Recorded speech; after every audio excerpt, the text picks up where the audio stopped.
have some notes down here. Today I want to talk to you about our government, but not just the government. I want to talk to you more about the people, because it is the people that's important.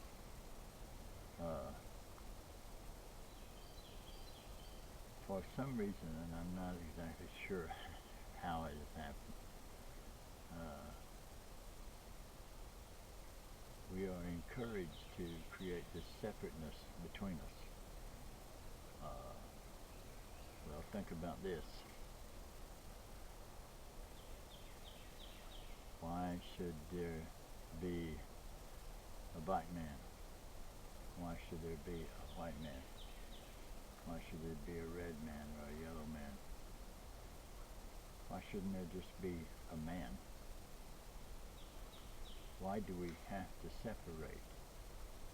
And we do create separateness when we do this. But this is exactly what the government wants us to do. The government is very afraid of the people. Very much afraid of the people. And when the people unite, things happen. It happened in the 60s, but not in a violent way. That is not the whole point of all that. Sometimes the people must have a loud voice. And it can't just be some.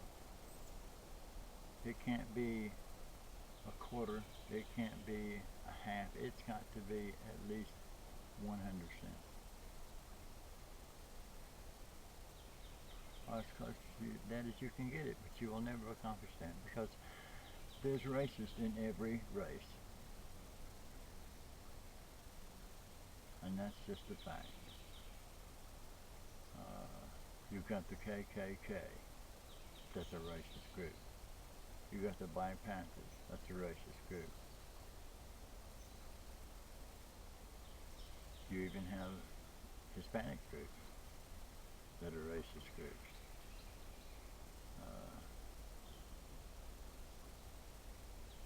You have even Indian groups that are racist groups.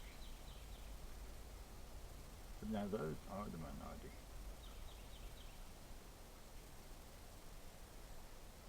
And no matter how hard you try, you will never get rid of those people.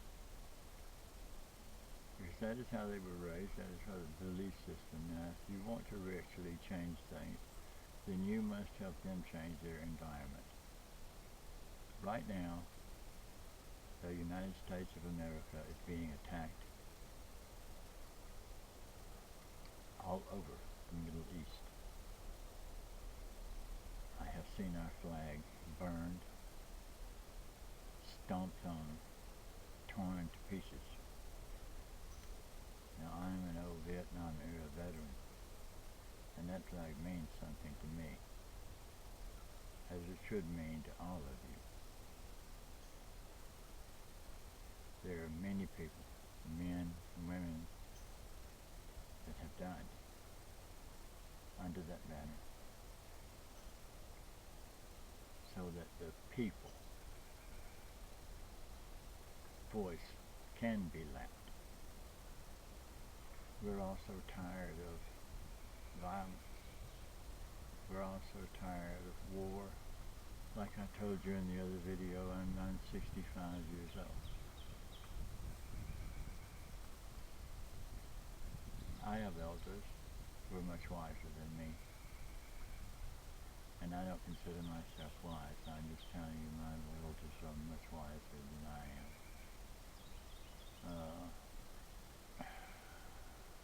And I think most elders in all races would agree they were all tired of this.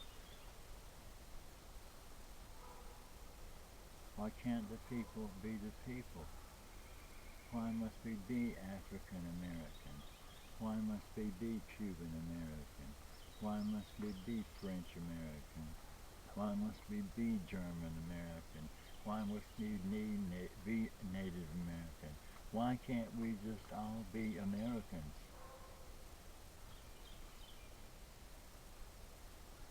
It's a wonderful country. It's a beautiful place. Look behind me. Look all around me. This is America. But do you understand? When we become Americans, all of us, when we become men and women without having to have something to describe that before our name. Being 65, the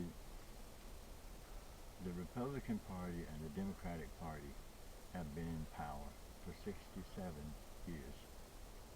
Those two parties. And I'm a baby boomer. We're the largest generation that has existed upon this continent.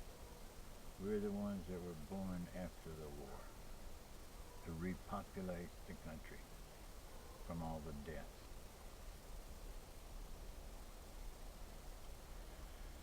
I went to work when I was 9 years old.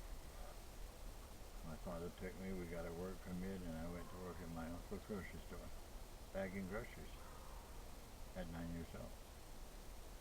And I got tips because I was cute. And I worked until 1992, from 1956 to 1992. I was probably out of employment for a few weeks the entire time.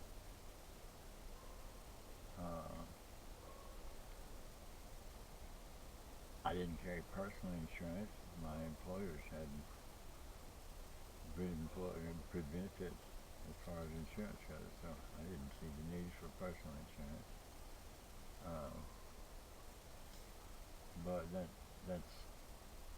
that should be my choice.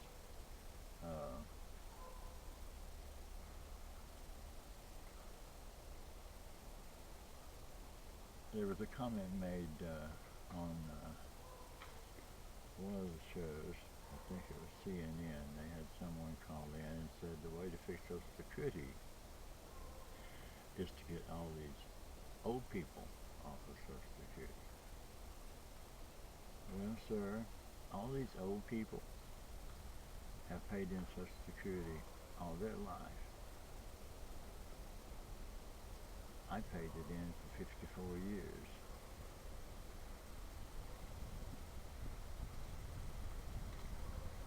No, 56 years.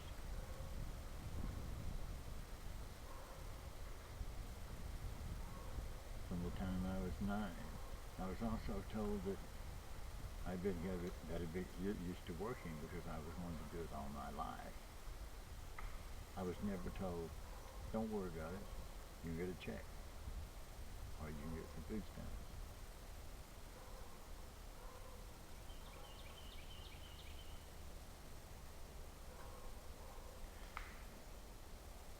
I have met people that are taking their food stamps and selling them so they can buy drugs. So, but the Democratic Party and the Republican Party, as I said, have been in power all this time. And I have seen them go from good, and Social Security had a tremendous amount of surplus money in it, to going just not workable, with no money at all, anywhere. You know, as a working person, as you know, when you acquire some debt, you do without things. You don't spend too much money. Now I happen to disagree with the policies, our foreign policies, as far as concerned with the all of the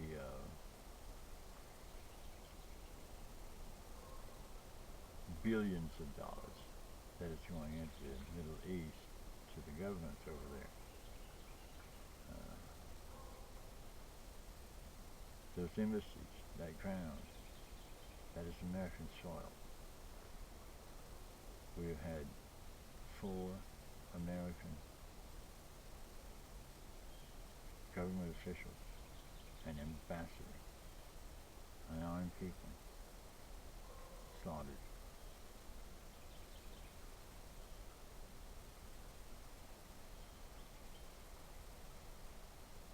I'm not saying we need to go to war, but there are people that look at this situation and they think it's grand. It's not grand. It's real old, and we need to stop it. All of us. It is time that the people perhaps looks in another direction to find pardon. Someone. It's going to be difficult for you to see them, and it's going to be difficult for them to get on the ballot. But there are many other political parties that have good candidates, that have just better ideas than these 2 big corporations.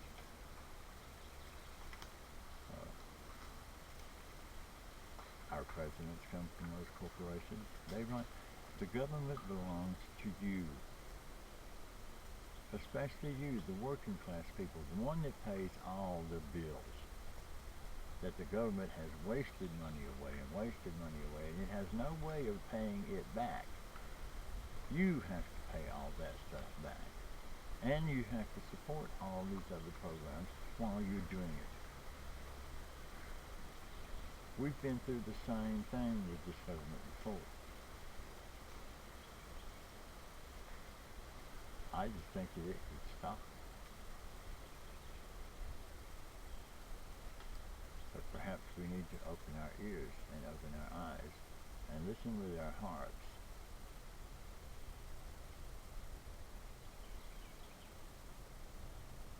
Don't be distracted by glamour.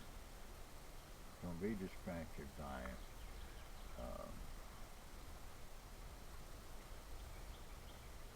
speeches that inspire but have no substance to them. And that is true. I don't care which one you're listening to. The only thing that's going to be any good is perhaps a debate.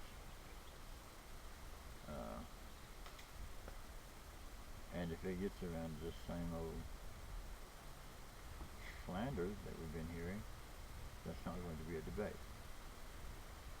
So,